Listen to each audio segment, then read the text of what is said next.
الحمد لله إن الحمد لله نحمده ونستعينه ونستغفره ونعوذ بالله من شرور أنفسنا ومن سيئات أعمالنا من يهديه الله فلا مضل له ومن يضلل فلا هادي له وأشهد أن لا إله إلا الله وحده لا شريك له وأشهد أن محمدا عبده ورسوله صلى الله عليه وعلى آله وصحبه ومن استنى بسنته واقتفى أثره إلى يوم الدين. اللهم إنا نسألك علما نافعا ورزقا طيبا وعملا متقبلا ونسألك اللهم الصدق والإخلاص في القول والعمل. آمين. Do të vazhdojmë mësimin ton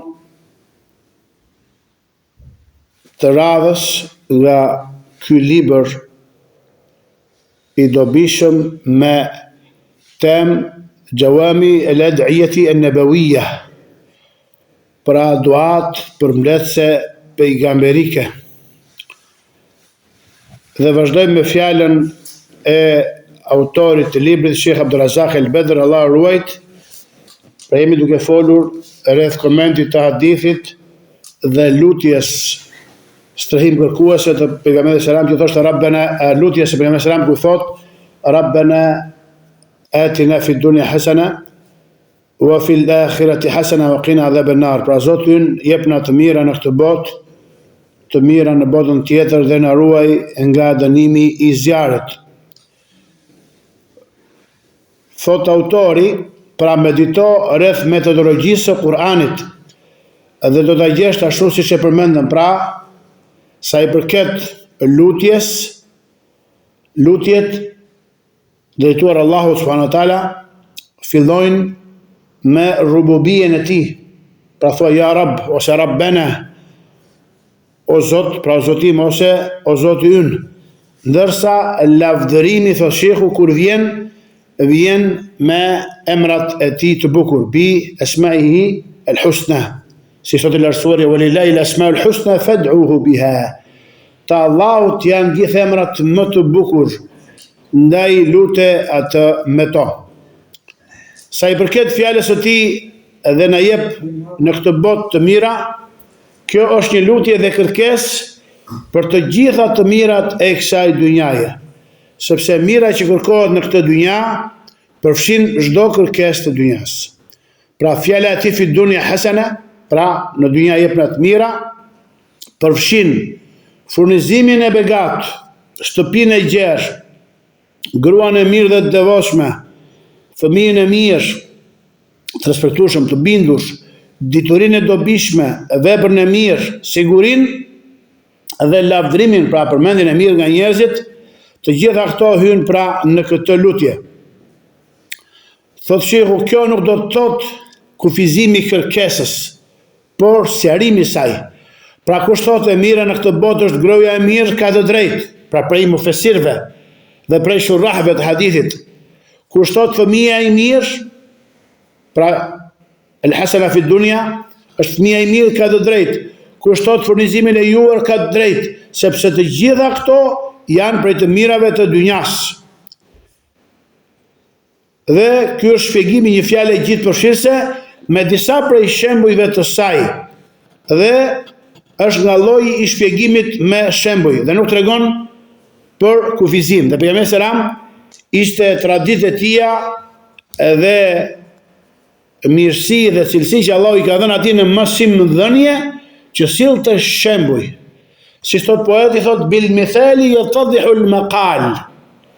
Me shembuj qartësohen shprehjet. Pra sqarohet ajo që ka për qëllim mësuesi i njerëzve. Ndërsa fjala e tij dhe na jep në ahiret të mira do të thot falje, mëshirë, ndërmjetësim, pra shefatin e pejgamberit selam, atyre që u lejon Allah shefatin, sukses, shpëtim dhe xhenetet e larta. Pra e përmendëm edhe pak më parë fjalën e Ibn Kathirit, Allahu mëshiroft, ku thoshte, ndërsa e mira në ahiret, ai thot Ibn Kathiri, më e larta e saj është hyrja në xhenet dhe gjërat që vinë pas tij, si siguria nga tmerri i madh në vendqëndrimin e ditës së Kiametit. Fi arasat yawm al-qiyamah, llogarisë 50.000 vjet dielli është afër kokave të njerëzve, të krijesave, dhe lehtësimin e llogarisë, si dhe gjëra të tjera prej çështjeve të mira të ahiretit. Pra të leson Allahu dhe në qëndrimin në ditën e llogarisë, pastaj të merr me hesab të lehtë, ta rëndon, pra e bën të rënd dhe me peshon e veprave e tua të mira, të jep sukses që të mos rëshkasësh mbi urën e siratit dhe të hysh në xhenet me selam. Allah na bëj prej tyre. Ibnul Qayyimi, Allahu mëshiroft, ka thënë, El-Hasan el-Basri, ky tabin i nderuar rahmetullahi alayhi, në komentin e fjalës Allahu lartësuar Rabbana atina fid dunya hasana, Zoti ynë jepna në këtë botë të mira, ka thënë, ajo është dituria dhe adhurimi. Dhe në botën tjetër të mira është, thot El-Hasan el-Basri, xhenneti. Dhe ky është prej komenteve më të mira të kësaj duaje, qoftë kuranore, qoftë profetike, sepse më e larta e të mirave të dynjas është dia e dobishme dhe vepra e mirë. Ajo me të cilën është dalluar ky ummet muhamedan. Ne jemi të mesëm midis jahudive dhe nasarave dhe të krishterëve. Jahudive ju dha dituri, por se nuk punuan me të. Kurse nasarat, nazarenët, të krishterët, çfarë e adhuron Allahun me ignorancë. Kurse ne jemi, si thon dietarët, ummetul ilmi nafi wal amal salih. Ne jemi umeti diturisë së dobishme dhe i punëve të mira. Ndërsa fjala e tij, pejgamberi sallallahu alajhi wasallam, të na ruaj nga dënimi i zjarrit, do të thotë: O Zot, largo prej nesh dënimin e tij. Dhe kjo përfshin shpëtimin nga zjarri dhe nga shkaqet që e çojnë robin drejt tij. Në këtë lutje, shtoj pejgamberi sallallahu alajhi wasallam të na ruaj nga dënimi i zjarrit, sepse ndodh që të mirat e ahiretit të arrihen vetëm pas ndërshkimit, siç është kjo akide e njerëzve sunetit dhe xhamatit. Pra gjunaqarët, ata që kanë gjuna të mëdha prej këtij ummeti, poshtë shirkut, hum tahtul mashia, janë nën vullnetin e Allahut subhanahu wa taala dhe dëshirën e tij. In sha'a 'adhabahum thumma yudkhiluhum al-janna bi rahmatih. Nëse do, i ndëshkon ata një copë herë që të pastrohen, se janë pastruar ende, pastaj janë plotësisht në xhenet. E nëse do, i fal që në kryet herës dhe i fut ata në xhenet pa ndëshkim.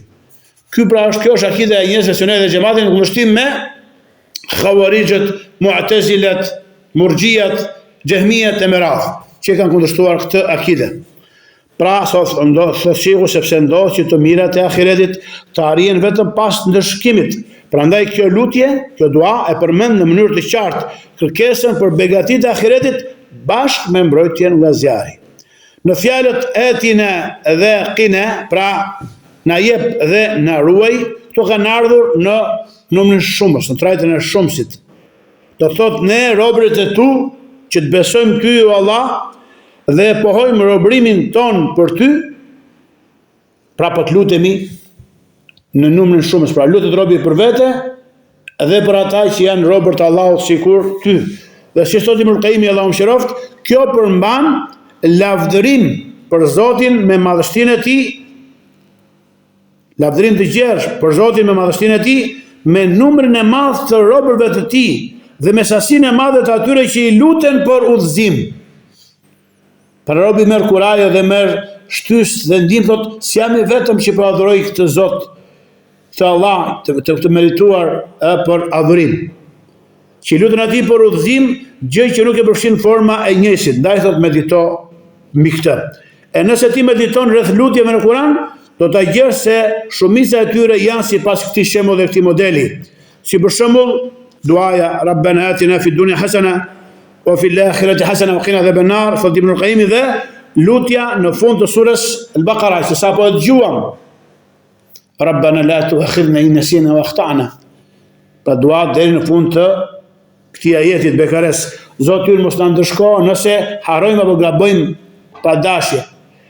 Ose thot dhe fillimi i surës Ali Imran, është lutja kur besimtarët thonë çfarë? Rabbana la tuzigh qulubana ba'da idh hadaytana wa hab lana min ladunka rahma innaka antal wahhab. Zoti ynë mos I lako zemrat tona pasi që na udhëzove.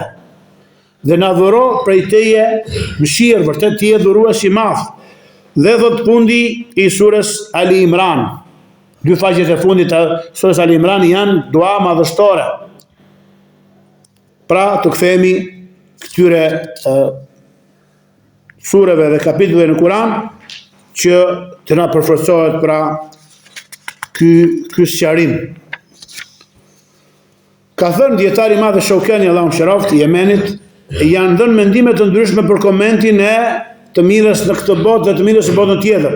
Është transmetuar nga Aliu radiallahu ta'ala anhu se ka thënë e mira në këtë botë është gruaja e mirë dhe në botën tjetër janë hyrijet, hurul ain, pra gratë e xhenetit, dhe dënimi i zjarrit, ka thënë Aliu, është gruaja e keqe.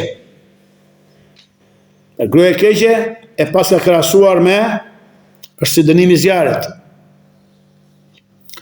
Në një nga lutjet që është transmetuar, a dikush prej profetëve, ai lutej dhe thoshte Allahumma inni as'aluka arba'a wa a'udhu bika min arba'a. O Allah, të kërkoj ty 4 gjëra dhe të këtij kërkoj strehim dhe mbrojtje nga 4 tjera, dhe ndërto kërkon të strehim thoshte wa a'udhu bika min zawjatin tushibuni qabla al-mashib. Të këtij kërkoj strehim nga një bashkëshorte e cila do të më thinjë mua para pleqërisë time. Bashkëshortja e keqe. Hasan al-Basri Allahu mëshiroft ka thënë mira në dunja është dija dhe adhurimi, ndërsa në ahiret është xheneti. Dhe kuptimi i fjalës waqina adhab an-nar, thot Shaukani, dhe na ruaj nga dënimi i zjarrit është na ruaj nga çdo dëshirë e ndaluar dhe nga çdo gjuna. Pra edhe dëshirat e ndaluara që sigurisht nëse robi i pason ato dhe nuk bën tobe për tyre, friksohemi për të dhe druhemi se do të ketë dënim me zjarr. Është gjithashtu se mira në dynja janë shëndeti, mjaftueshmëria, ndershmëria dhe suksesi për të bërë mirë, ndërsa mira në ahiret është shpërblimi i Allahut dhe mëshira e tij. Dhe janë thënë edhe gjëra të tjera që do ta zgjastin thotë Sheikh Abdulrazak më tepër sqarimin e kësaj duaje. Përmbledhja e tyre është se nuk ka përfshirje të plot në kuptim, sepse këtu nuk ka një formë të përgjithshme. Pasi emri i pashquar, në këtë rast fjala hasana, Rabbana atina fid dunya hasana, është emri i papërcaktuar i pashquar, pra një e mirë në një kontekst të pohues nuk tregon gjithë përfshirje. E sqaron Sheikhu thotë, kjo do të nënkuptonte që robi të marrë vetëm një të mirë në dynja dhe një të mirë në ahiret, por dihet se nëse do të kërkojë vetëm një e mirë, atëherë kjo lutje nuk do të ishte nga lutjet përmbledhse, pra gjithë përfshirëse. Dhe as nuk do të ishte prej lutjeve që pejgamberi sallallahu alajhi wasallam e përsëriste më shumë se të gjitha të tjerat. Pra kuptimi më i qartë është se çfarëdo që t'i jepet njeriu në dynja është e mirë, pra nëse është prej të mirave, dhe çdo gjë që jepet në ahiret është gjithashtu e mirë.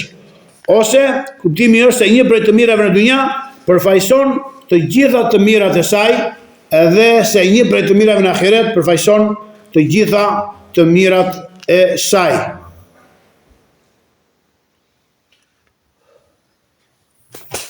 Dhe vazhdon Sheikhu me sqarime të tjera rreth kësaj duaje.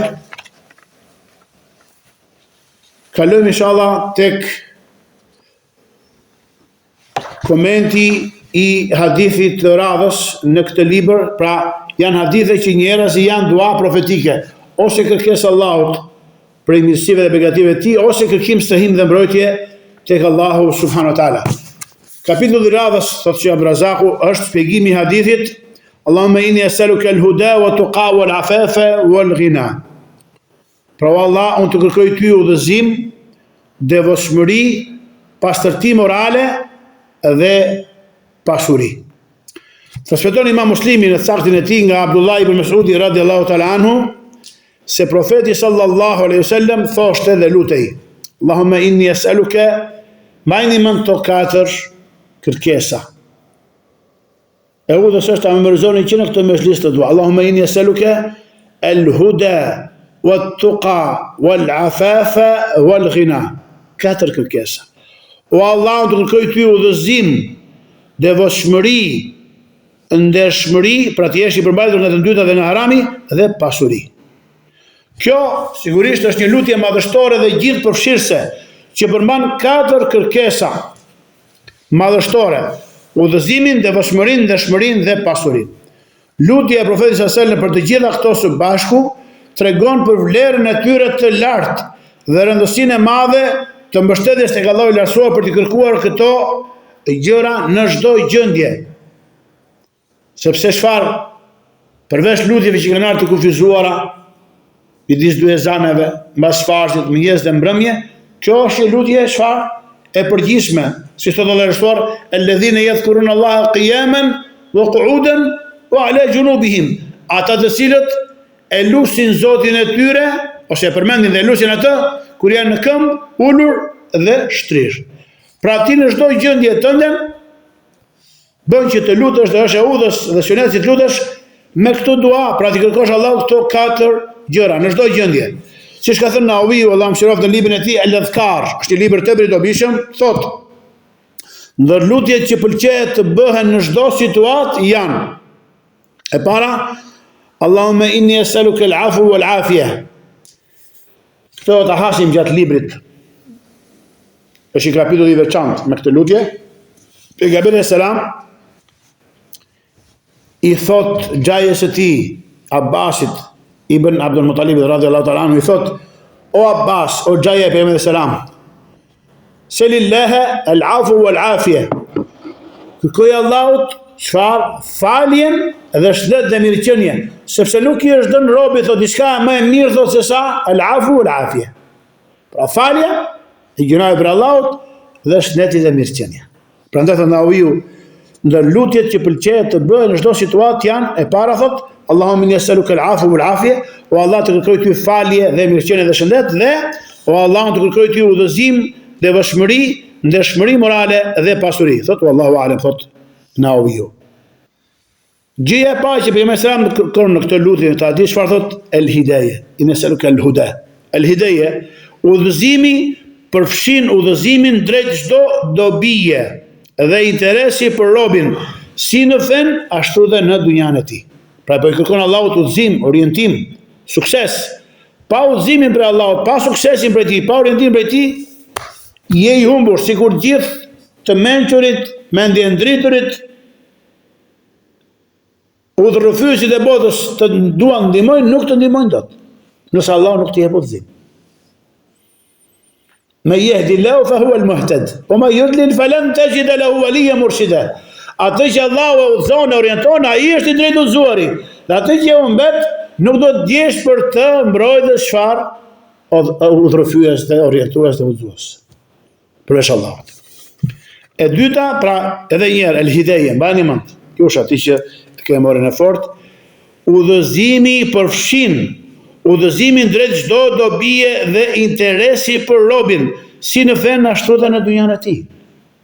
At-tuqa është devotshmëria, frikërespekti, përkushtimi, i cili përfshin largimin nga çdo gjë që e zemron Allahun, nga shirku, gjunahet dhe cilësitë e ulta. El-afaf, ndershmëria, në transmetim tjetër, el-iffa, është dlirësia, është pastërtia morale.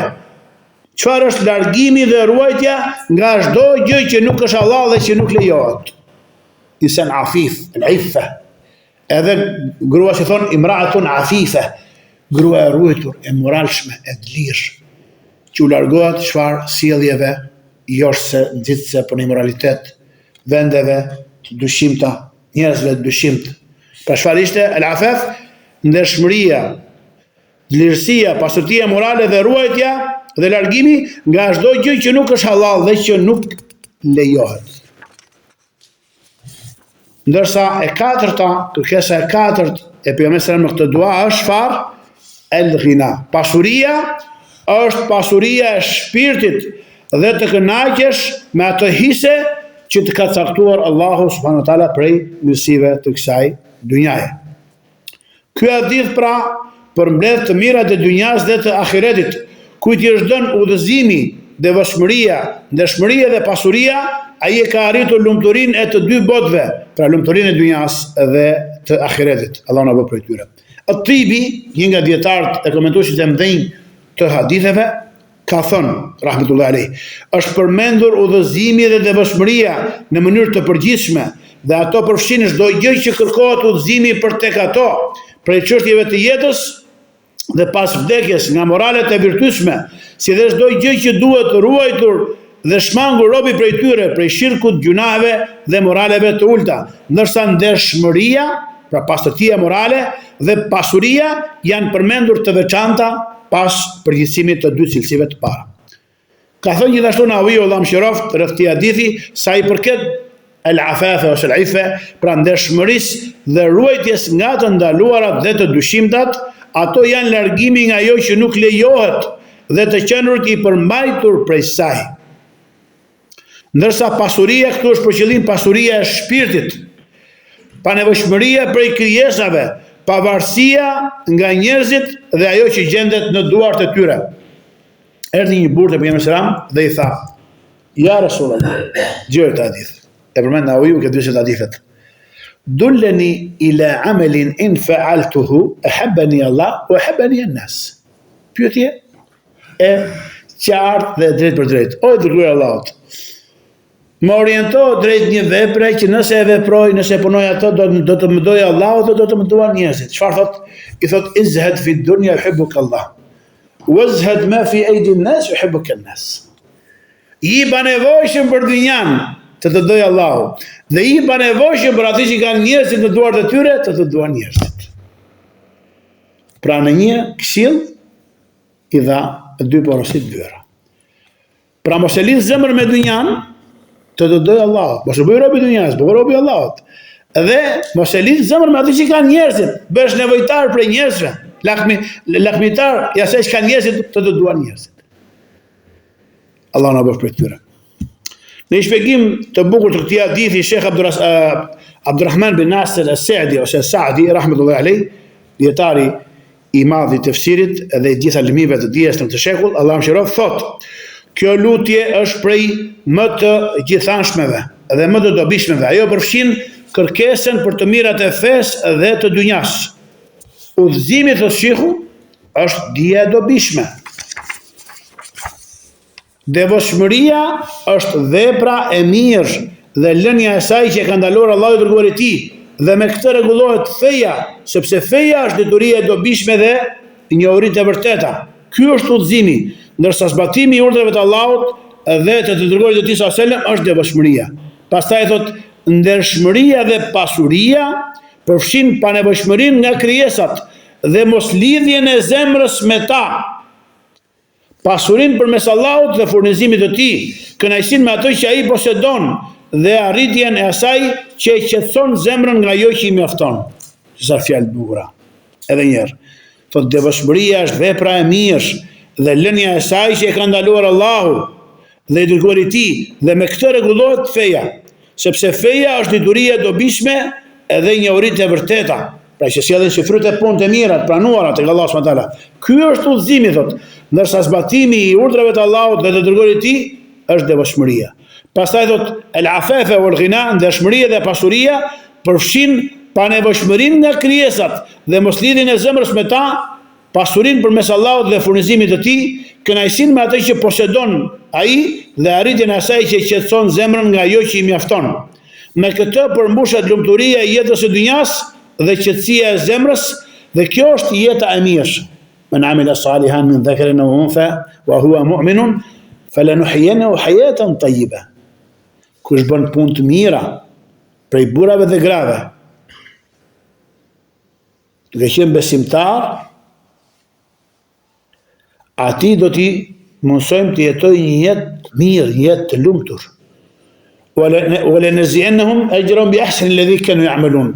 Dhe në botën tjetër do t'i shpërblejmë me punën më të mirë që patën vepruar.